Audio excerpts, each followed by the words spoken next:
Howdy, howdy, everyone, and welcome to another episode of the Lauren Musica Show, your favorite update in the battle for life, family, and freedom. So excited that you're hanging out with me once again.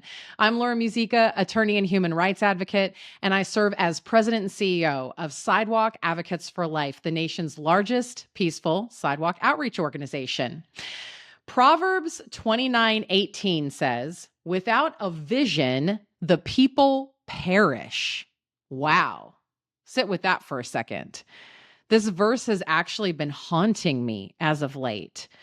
Famous business leader Dave Ramsey said on a podcast that I just listened to the other day that noting the scripture, if you don't have vision, if you don't have a solid idea of who you are, where you're going, and what you're about, you're eventually roadkill, baby. Those were his exact words. You're eventually roadkill.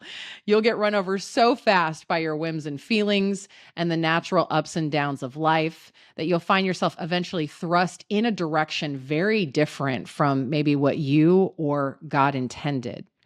I have long thought that what we're suffering from at times is a lack of vision, a fear of dreaming and ending up disappointment, or ending up disappointed, because without that ability to dream and make room for God to move, we'll never have an idea of who we are really called to be and where we are called to go. And think of how that shortchanges who else God wants to serve through us.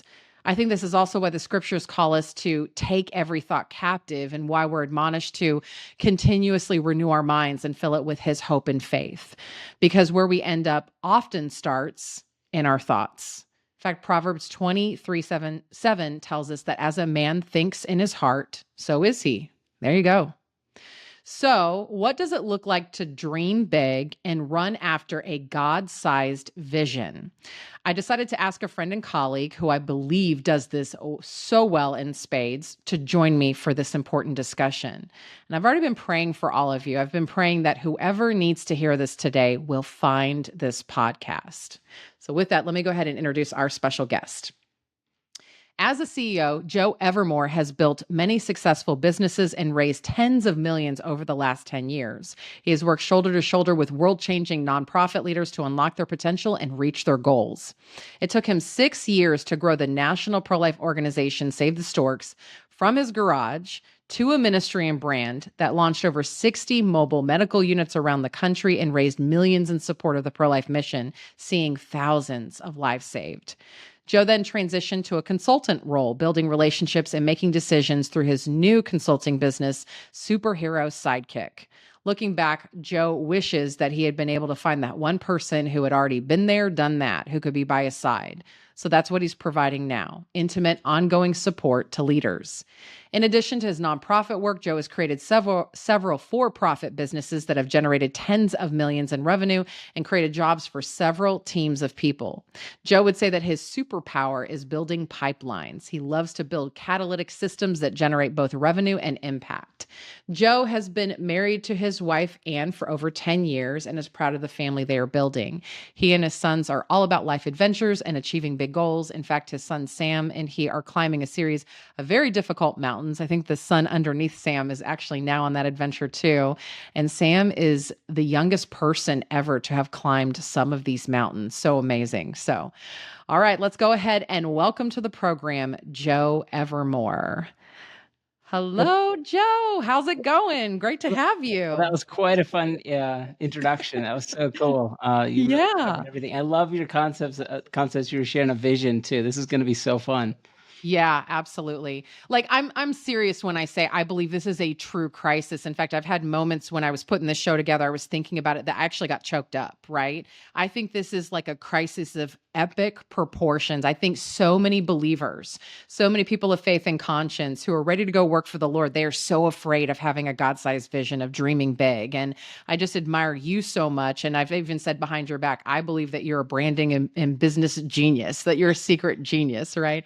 And the podcast that you had for a little bit, it was actually my favorite for a little while. So, Wow. yeah, absolutely. So, all right. So good.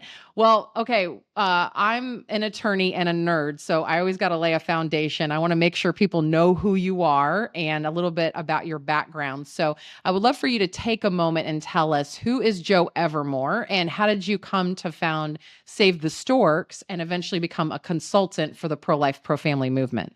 Yeah, so I was on a missions trip to New York City, and I got to see these young, passionate pro-lifers who were using a retrofitted mobile unit in New York City. Hmm. And it was life-changing for me. It was suddenly like, it wasn't about us like picketing and protesting. It wasn't about us like trying to even just compel somebody or convince somebody. It was when a woman came aboard this cheap mobile unit, it was like the baby persuaded the mother to carry. And for me, that was like Hmm. like I've never done drugs, but that was the closest things to like shooting up. I was like instantly addicted. I was like, this is life changing. I want more of Yeah. that. And so I got on the phone with my fiance at the time and I said, and I don't know exactly what our life's going to look like, but what if we could do what I saw today everywhere? What if we could put this in every NFL city in America?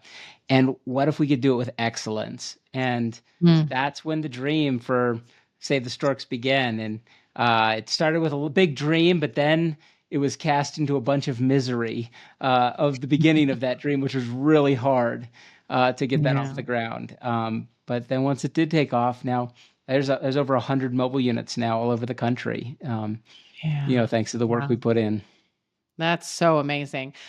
You referenced something. I want to unpack this just a little bit more. You said that there was a time of like misery, right? Yeah. Like you have Oh this yeah. big God-sized vision, and I think it cratered for a little bit and then it took off. But there's a lot of story there, and I think this is instructive for so many people. Like, can you speak to that? Of like, man, I'm dreaming big and I'm doing this thing God is asking me to do, and it's falling apart, And then I like, how did you hang with that and actually see it through?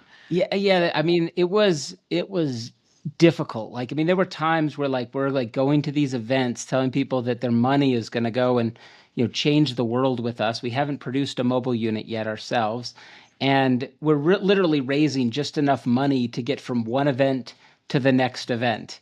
And I'm Yeah. thinking, man, how does this work? Like, I'm supposed to be spending this money changing lives. And Yeah. yet I'm like opening the door when we get to the toll booth to see if there's change on the ground so that I can put it in the toll. We're on like a Oh. $3 per meal budget. And I'm like trying to figure out like, how is this nonprofit going to work? The CEO is behind the booth and I'm like trying to get anybody to just partner with us. And it took me a while to kind of figure it out. And honestly, one of the things I did was I watched what other people were doing. Like we were on this tour and we would, like I said, barely raise enough money to get to the next venue. But I watched another organization, the Compassion International, just Mm. win every single time. And I was like, they seem to have it right. And so when we moved to Colorado Springs, I immediately hired the people that had built the Compassion model. And I said, I need Mm. to know how to do this. You got to show me what to do.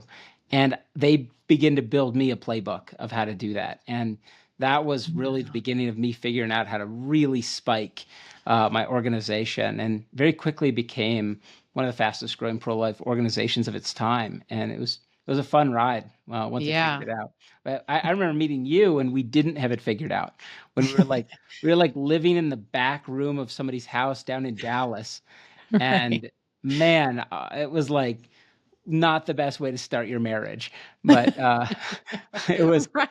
it was hard. God. Yeah. Yeah.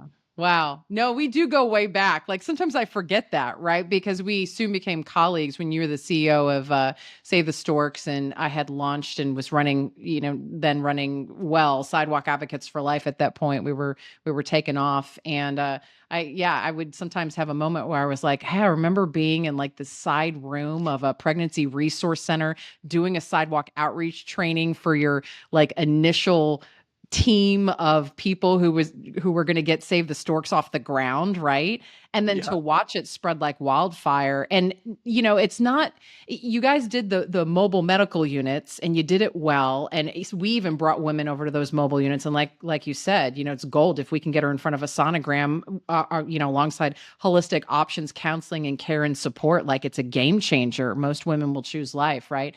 But you also built a consulting business, Storks Consulting, right? Through that. You had a coffee brand. I mean, I felt like everywhere I turned around, I was seeing the Stork brand. And I think that was so genius. And it really started, it wasn't just like, hey, this cute side ministry that we do. It really started a movement, right? Yeah, yeah.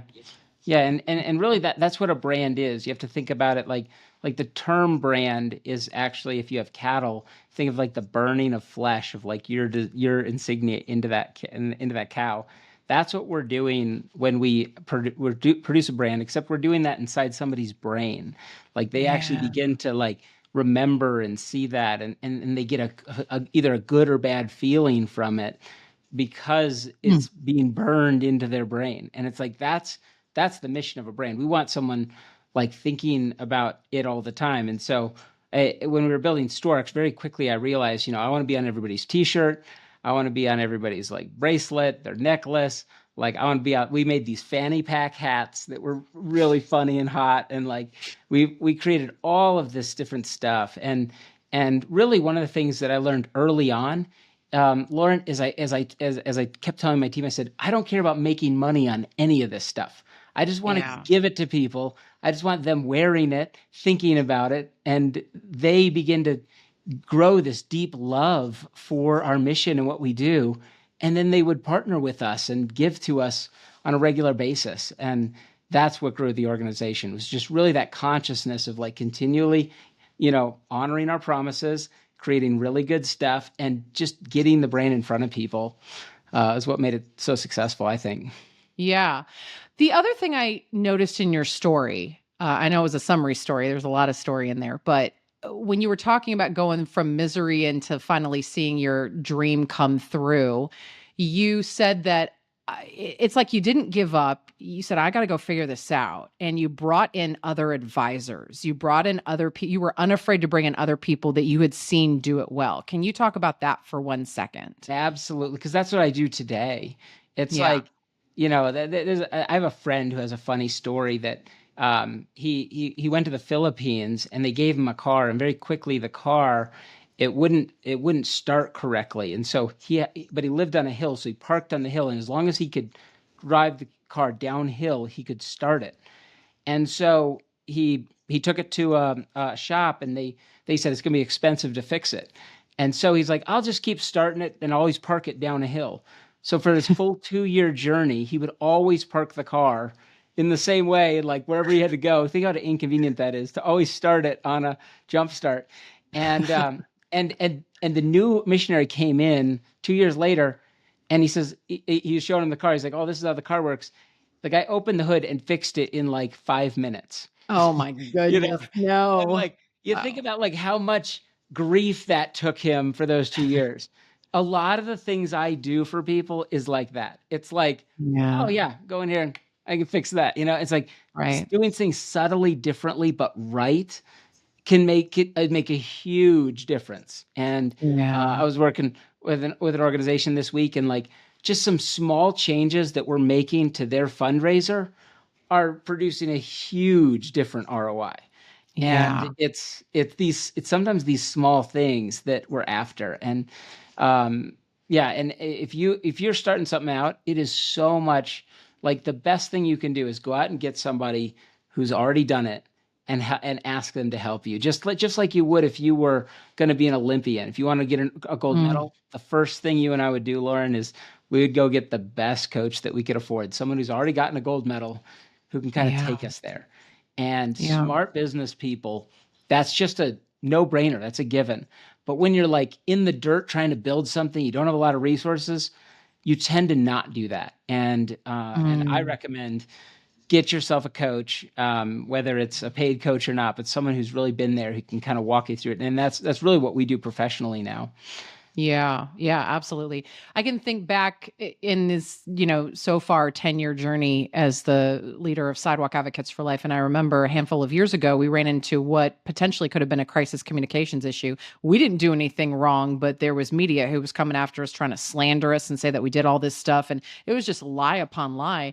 Here I am, I'm an attorney, and, they, you think coming out of law school that you have like automatic media training, but it's actually a little bit of a different animal, right? You can talk, you can make an argument, right? But when you're in the courtroom, it's kind of like building a case brick by brick. When you're in the media, it's like kind of those top line punchlines that you got to get out, right? Anyways, I just remembered having a moment in my career where I was like, I do not know how to do this. And I feel like I'm failing, right? I feel like I'm going to tank this organization. I was crying every other night. I'm like, oh my gosh, my dream's going to fall apart. This group is going to like slander us. It's going to be awful. And I prayed. I literally said, Jesus, I need help. And just a couple weeks later, one of our leaders emails me a resume of a communications consultant. I look at this and I was like, I can't believe this. On paper, this is the person I need, right? So anyways, I gave her a call. Long story short, she ended up being with us for like 2 years. And it was because of her that I even added a communications department to Sidewalk Advocates for Life. What an idiot. Of course I need a communications department, right? But it's like that crisis led me to move my feet and to look for opportunity. And I brought in Jamie Lynn, and Jamie Lynn revolutionized some aspects of our ministry. And it didn't come from Lauren Musica. It actually came from Lauren not knowing what to do, right? Yeah, yeah. And so now I can look back and see the fruit of so much of her work as well. And so, and they actually say that that's why Donald Trump is, at least by some measure, one of the greatest presidents we've ever had. Is it's not because he has all the answers, it's because of who he surrounds himself with, right? Isn't that true? Absolutely. Yeah. And now So you're good. one of those people. Now you're the expert on it too. So Yeah, you have a teaching lot other of people what I did wrong, right? Dave Ramsey says yeah. I'm standing on a pile of my failures. It's just that I got back up and I said, nope, I'm going to figure this out. This is not going to defeat me, right? And I think that's so important. It's so funny. I'm looking at our outline. I'm already ready to skip around. So let me ask you this. What are some of the mistakes that you see ministries and organizations making when it comes to building their brand and service in the movement? What do you see as the biggest challenges and crises that we need to overcome to become more effective? Well, I think a lot of when we're talking about nonprofit organizations, a lot of them, are very focused on their mission and their ministry and all that. But then when it comes to really their donors, they don't build like real products. They don't build real Mm. things for their donors to partner with. And as you and I have had in conversation before, it feels a lot of times to donors like they're just buying a certain amount of sand to dump in a river and to get a bridge across. And it feels to them as they watch that sand go into the water like they just did nothing. It's like doesn't Mm. they don't really connect to it like they should. And when we do it right, what you find is people get really excited and they actually begin to level up with you in their partnership. They actually Yeah. want to not just give you some of their money. I've seen people give you all of their money, and in like one of my mission when I'm working on fundraising for an organization is not to just get a little bit of some money, a person's money. My mission is to develop a relationship where they put me in their will. Like that's the Mm. actual mission. Okay. And so to do that, I've got to really serve them well. I've got to make sure that they are the hero of the story that I'm writing and that they can really get in there and feel like they're changing the world. And when that happens, people level up. And it's Yeah. so often we just expect donors to just give and a lot of organizations barely even give them a phone call. They barely even Mm. they like maybe send them a handwritten note. They send them some spam. But are they really developing that donor where that donor feels like they're an integral part of the mission, or not? Like if Yeah. they are, then that donor is going to level up and this organization is going to grow like Storks did, like you are, but if you don't, they're always just kind of like it's always like it feels like you're in collection with somebody, always trying to get them to get back on. Yeah. If you don't Yeah. build it in this way. It's so important. if you think about it, all the people that you and I work with on our respective teams, like they're part of our family, they're part of the mission. Why not our donors who are literally making our work possible? If they don't give, I wouldn't be here right now, right? Right. These people are part of our family. They deserve a seat at the table. And so, are we bringing them into this identity, this brand, but even more that the mission that God has given us, and helping them to see that they're a part of it? That's what I hear you saying, right? That this Yeah. is so intrinsic to being able to grow and move forward in the mission that God has given us. That's so good. What about branding stuff?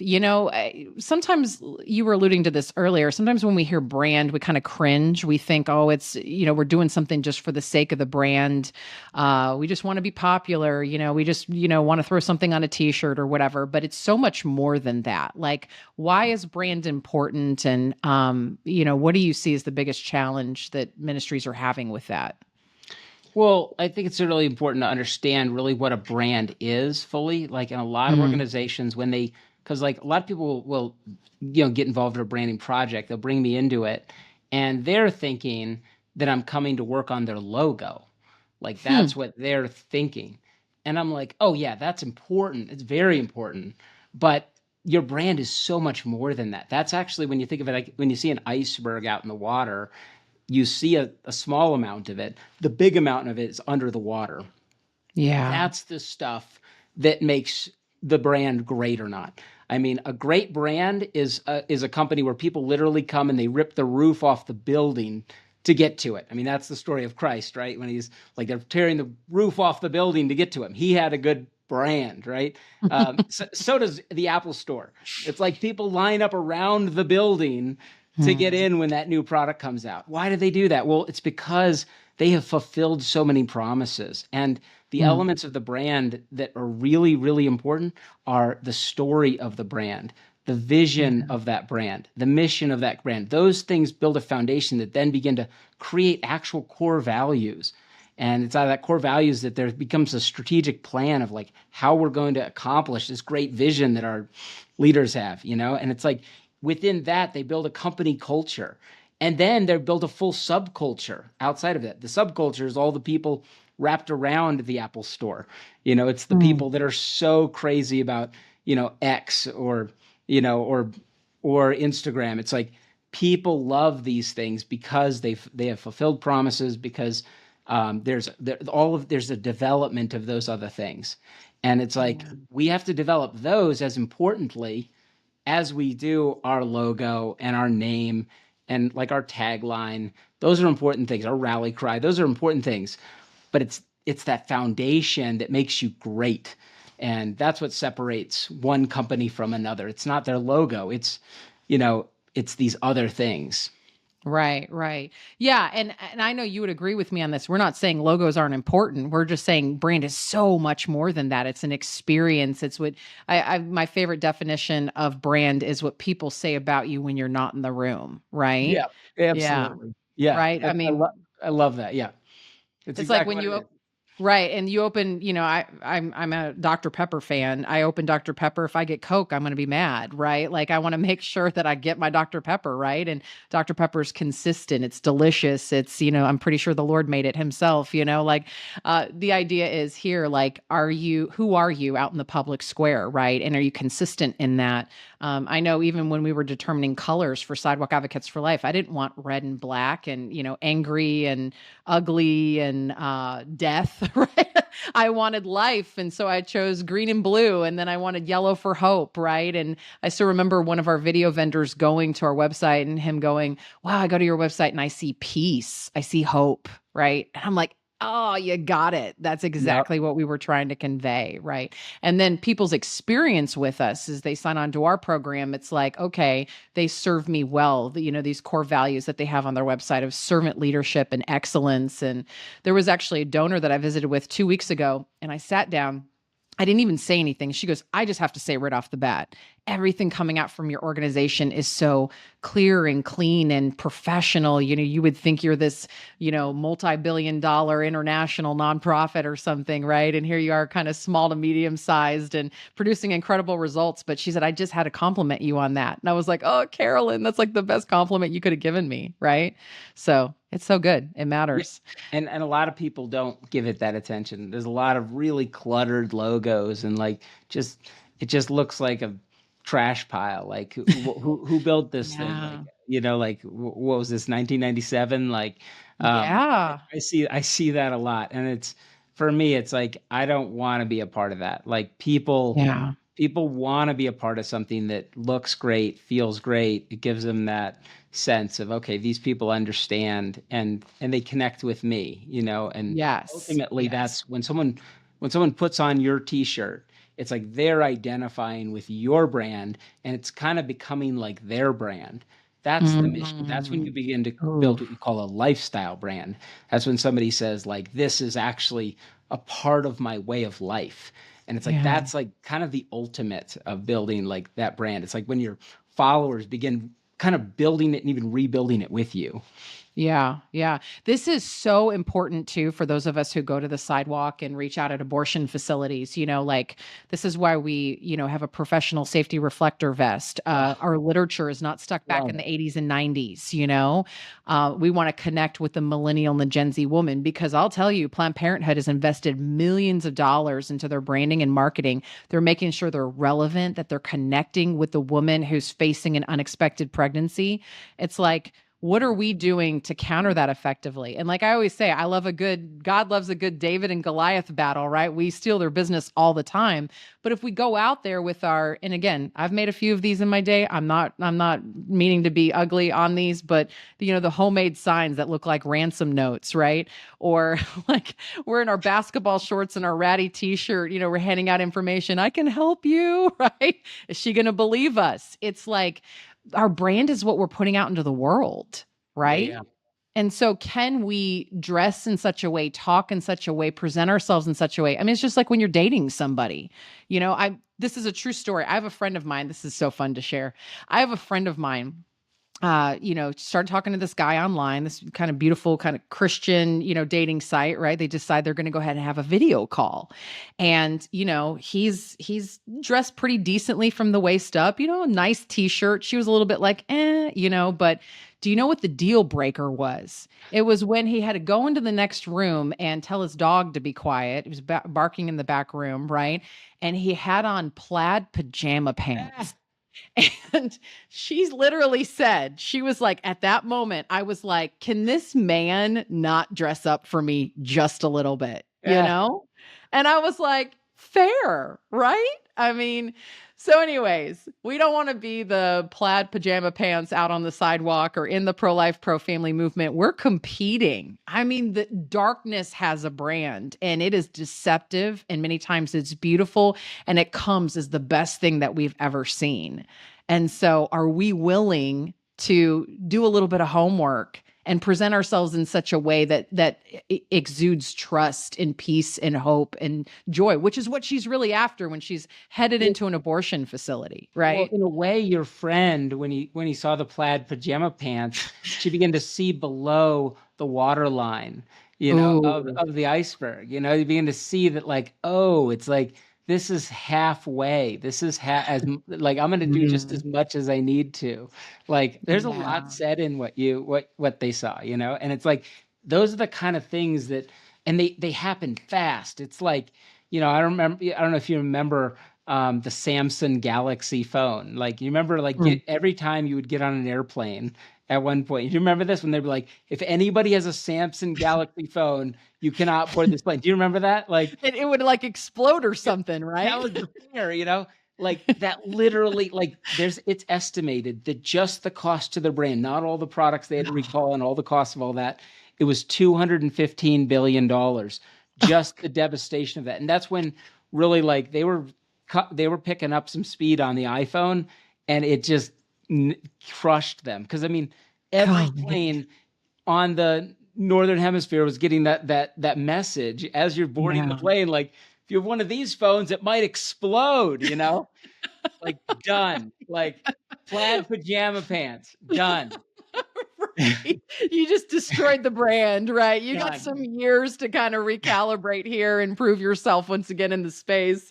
Oh my gosh. It matters. It just does. In And 1 second, you can destroy your brand by breaking your yeah. promises.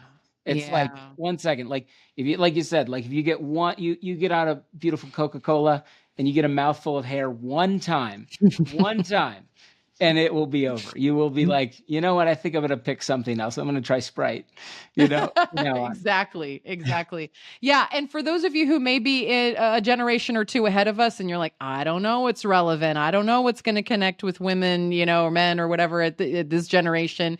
This is why we have children and grandchildren and friends, and we can ask questions, right? Again, we bring in advisors. You can hire Joe, right?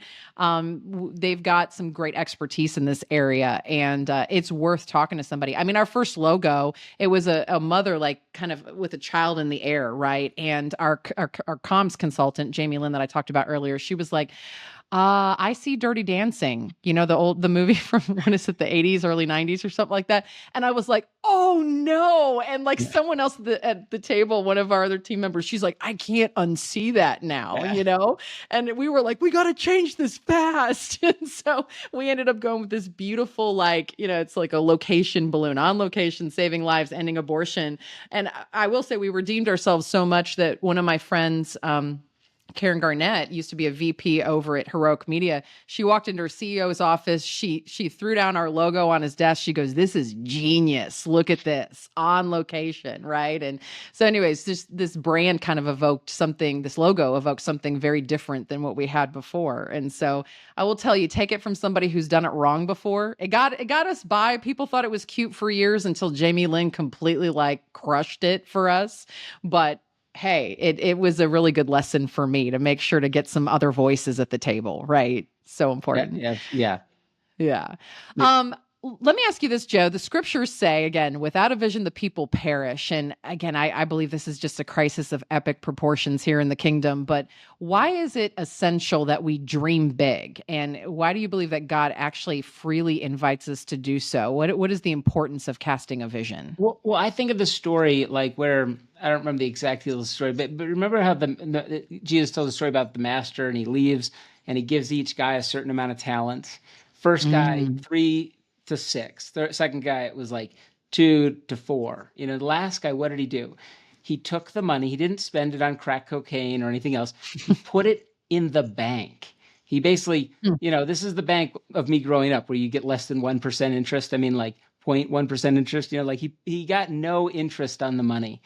And when the master comes back, the first guy, he says, well done. For you, I'm going to give you 10 cities in the new world, and then the second guy is like, well done. I'm going to give you 5 cities in the new world. And then the third guy, I'm going to send you to hell where there's like the gnashing of teeth, and it's like, when I first read that, I was like, for what? Like, he didn't steal the money. He came back with the money. Anything wrong per se, right? Like, what did he do? What did he do? He didn't risk. And what the master did was he took the money from the guy who had won, who had saved it in the bank, and he gave it to the guy who risked it the biggest. And it's like, if you want to take 3 bags of gold and turn it into 6 bags of gold, you have to risk that money. And it's like, that's what God wants us to do. Because when we don't risk, we're telling the world that God's heart isn't kind toward us. We're telling the world that God is not there for us. And it's like, everything in the Bible is like, it's like, hey, Peter, come out here on the water, out of the boat. I know you're scared to death already. Come out here on the boat, or out of the boat. Like, that is the call of our faith. Like, we are supposed to be the people that are having a big vision, going for it big, and trying impossible things. I mean, those are the elements of like the miraculous aspects of our faith. And when we see people just kind of like cheaply or kind of don't make big moves, like, to me, I'm like, yeah, that's a person who really lacks faith. I want people that like embody faith, and so I want to be around people that are making big moves, that have big vision. And so that's my take on. I love it.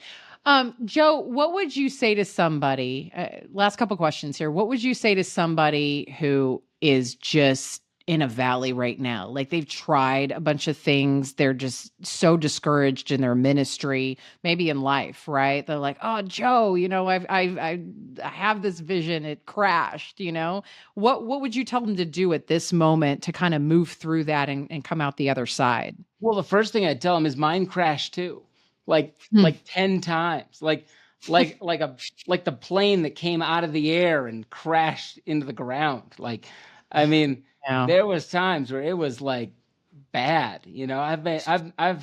I've made and lost millions of dollars. Like, Hmm. I know what that's like. I know how hard that is, and it's usually people that have crashed small, in my opinion, that are really like, maybe I should give up on this. Like, no, no, Hmm. no, no. This is part of the journey. Like, you don't Mhm. you don't just succeed. You fail and you fail and you fail, and then you figure it out, and then you win. And it's like it's that gets you there. It's not Yeah. this is the best stuff. Like when you lose money, when you fail, you are going to grow the most. But however, that's only true when we don't blame others. When we look Ooh. inwardly and we say, what did I do that contributed to this? What did I do to make this whole thing fall apart? Um, that's when we really change. And there was a time like with another business I had where I had some business partners that really made a bunch of bad decisions and really kind of crashed the thing.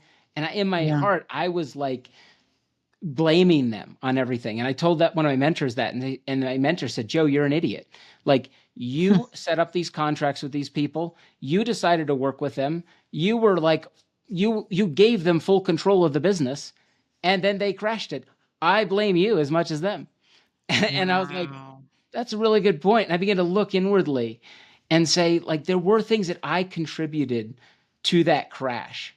But if I would have just said it was their fault and blamed them, I wouldn't have grown in those areas. I would have crashed the next plane with my next set of business partners by like letting them have full control of it and not giving any oversight and things like that I had done wrong. Yeah. On the next one, I did it right. But Mm. it's only because I looked inwardly. It's only because I had that mentor that's like, Joe, stop blaming them and look at how dumb you are. And then I Yeah. was like, oh yeah, I am dumb. Like those were colossal mistakes of mine that allowed Yeah. me to work with these clowns. Like, and that's So what I hear okay. you saying is like taking radical ownership over your role in everything, right? And learning, Yeah. learning and knowing that it's, I think sometimes we're a fast food culture, right? Like I order the 20 nugget meal and I'm going to get that. I'm going to drive through and get it like that, right? But quite often we forget that the journey is part of the gift, right? Yeah. That God is doing something, he's growing something in us that we could otherwise never get if we're not willing to take that journey. So many people This is stop true in our short. marriage too. It's Yeah. it's like in everything, this is true. We got to look inwardly. And when it comes to money, business, fundraising, organizations, it's like there's two rules of money. Rule number one is you grow the most when you lose the most money. Rule number two is that rule number one only applies when we don't blame others. And so if you can remember those Mm. two rules, you will grow, you will take what you just lost and grow and win big. I promise you, you will. Because Yeah. that's been my path. I haven't won on the first swing, like ever. Like Yeah. I got lots of stories that cover the battlefield. Um, Yeah. Absolutely. Like I said, my one of my favorites, Dave Ramsey, big business leader. He's known as the deck guy, right? And then he went into business. He's got a multi-million-dollar business. And he says that the difference between him and the other guy is some guy is buried under his failures and he's standing on top of it, right? He just learned every step of the way what not to do. And that's true for me too. I think sometimes we're so tempted to look at the highlight reel. We look from the outside looking in. Lauren makes it, I've had people say this to me, Lauren, you make it look so easy. I'm like, well, I'm just on Facebook every other day telling you how I messed up again. Like it's just, we're learning. We're like, no, this is too important. The why is too important to give up, right? yeah. What are The, we the, fighting for? the Yeah. cheat code to a series of failures is to have a coach. That's the cheat code. It's like Yeah. if you have a coach, they're going to say, whoa, whoa, whoa, whoa, whoa, back. And and I did and that. usually when I coach people and when I get coached, they still do the thing you don't want them to do. Like Yeah. they still go off, but they don't go off as far. They like start going off and they feel it. They feel the pain of what's Mm, coming. And they're like, yeah, I got this coach who's been in my ear. I can get it back on. You know, it's like yeah. that. And that's usually how it is when I coach my kids. It's like, I'm like, whoa, whoa, whoa. And then they don't crash as hard as they would have had I not been there. But they Yeah. still kind of like bump off the road a little bit and they come back on. And it's that is the cheat code. If you want to move fast, you want to grow fast, you want to like succeed more than you fail, get a Yeah. coach, get a mentor. Get that wise council of advisors around you. Absolutely. Joe, this has been amazing. We need to have you back on soon. We got to do a part 2 of this show for Love sure. it. There's so much more wealth here to unpack. Let's go ahead and end with this. You and your sons climb mountains. You've had people threaten to turn you into like, child protective services Yeah. because they're scaling these ginormous mountains, right? I have a True. fear of heights, so I look at some of the pictures of you guys like, sleeping on the side of a mountain and I'm like, I would just die right there, that I can't do that. But what I love is you have set these huge goals and you're teaching your sons things. So like, what do you want to share with the world about why that process means a lot to your family and why that's important? So we not every family is like this, nor should it be. But our family is, first of all, a very goal-oriented family. And one of the ways we roll with that is we have one goal every year for every person in our family. And Wow. we start that when our kids turn 5. That's like that where we think is like our child's first memories, like that they can kind of pull back from. And what we want to do is we want to win big with them and then celebrate that. Most Mhm. grown-ups that I know who think their birthday is the biggest deal in the world are people that I don't respect that much. It's like, Mhm. it's like that. And for my kids, it's like we do celebrate their birthday, but we really want to celebrate what they earn, what they do. Mm. And so our goals have 3 rules. One is that we try to pick things that are so big and so hard that you have to train for them a little bit every day. Hmm. Secondly, we try to pick things that can go on our walls. You can see I've got photos over here. Like we want to pick remarkable summits that we can forever remember. And so since we plan way in the way into the future, we pick ideal summits. I mean, for instance, that was El Capitan with Sam when he was 8, and so he's the youngest person still to have ever climbed it. Which is a big deal. I mean, that's an That's a unheard of thing. big It took us mountain. 5 days of hanging from our anchors or our fingers. And then rule Oh. number 3 is you can't die. So like, and so we got 3 rules. We like to say we always it's so important that we put safety third. But we want things to be super dialed. We want the right team, the right people, the right plan, the right weather, and everything lines up. We go for the mountains that we're climbing with our kids. And Mm. one year, Sam's was to actually give like a talk in front of 100 people. So Hmm. we've done a lot of mountains, but then that one was like literally the hardest one for him of everything Mm. we've done. Yeah. And so it's not always mountains, but as I'm developing these boys, we have this kind of goal oriented, plan. That's so good. All right. 30 seconds. You got to encourage somebody who's in the trenches right now to dream big, to go for it. What would you tell them? Yeah, well, first of all, like I said earlier, like it's failure is the road to there. So like if it feels like Biggest you're teacher. failing, it feels like you're scratching the earth, like take a breath, you're going to be okay. Like this is what you signed up for. You Mhm. often set off like for the sunset and then it ends up being really hard. That's always how it is. It's always about 3 times as hard. It always costs about 3 times as much as you thought. And so Mm. like just hang in there. Um, I don't I likely it's not time to give up yet, even though you feel like it. Keep pushing Mm. forward. And then the other thing, as I say, I'd like to say is you need to get a coach. You need to get somebody who's Yeah. already gotten the gold medal, who can kind of come around you and say, I can help map this out for you. I can show you the path to get there. Um, Yeah. that's a game changer.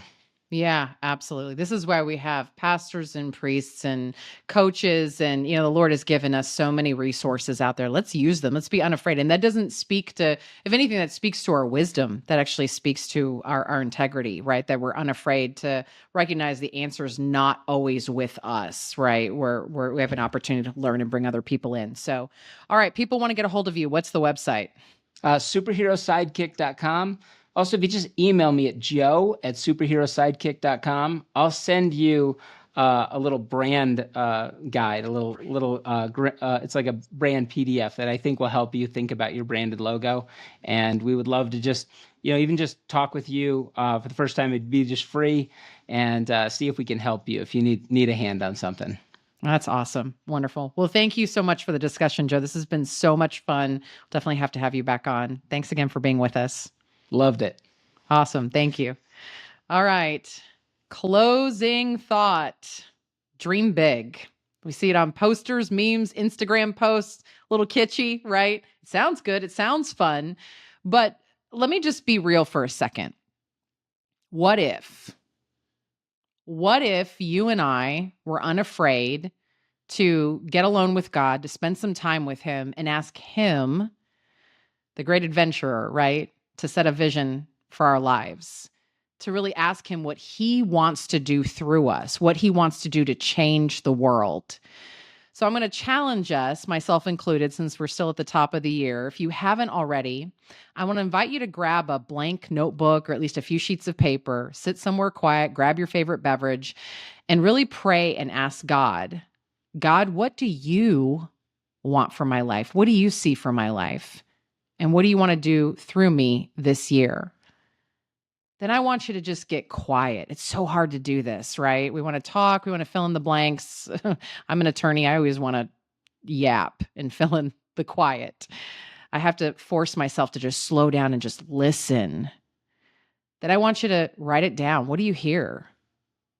Then I want you to take it seriously and begin reverse engineering. What are just some easy steps towards that goal, towards what God is asking you to do? How can you accomplish that soon, even slowly, step by step? How can you, again, just take even one step in the right direction? Maybe it's really simple what God is asking you to do. Maybe there's certain virtues that come to mind that he wants to develop in you. Maybe he is inviting you to do that so that you can thwart a debilitating sin that's stunning your growth, right? Maybe he wants you in a special new ministry or job that's been tugging at your heart for a long time. Maybe he wants you to write a book, climb a mountain, or start that nonprofit. And maybe he just wants you to sit with him and really allow him to heal you. Whatever it is, I invite you to start here. Go into prayer, ask, listen, and act. And I guarantee you that if you do that and be who you are called to be by him, as St. Catherine of Siena says, you will set the world ablaze. And how much does God desire to do that through us, right? What is it said? That the glory of man is man fully alive. What are we limiting because we're overthinking and getting in his way when he may want to do the miraculous through us? Really something to think about, especially as we roll into 2025. All right. Well, special thanks to Joe once again for being with me, and thanks to all of you for joining me for another episode of the Laura Musica Show. We're going to be back here next Friday at 9 a.m. Eastern, 8 a.m. Central on Facebook Live, YouTube, or wherever you get podcasts. Thanks so much, everybody.